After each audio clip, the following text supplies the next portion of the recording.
My first wholesale deal made me $8,000, and I almost didn't make the offer.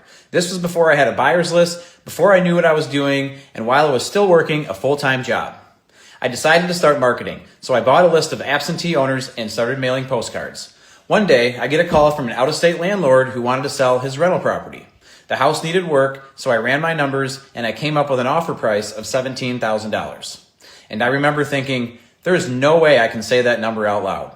I was literally trying to talk myself out of making the offer because I thought the seller would just hang up on me. Finally, I just said it. Would you consider $17,000? And the seller said, that sounds pretty good. How soon can we close? I was shocked. I didn't even have a buyer's list at the time, so I started Googling investors in the area and found a company that was buying houses nearby.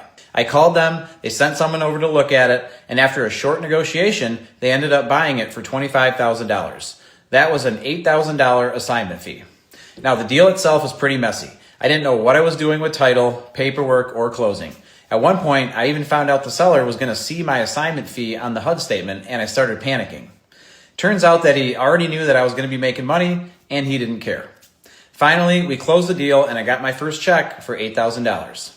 I'll never forget telling my dad about the deal over lunch. He thought it had to be illegal. He literally could not believe that someone would sell a house cheap enough for me to make $8,000. He told me I just got lucky and that it would never happen again.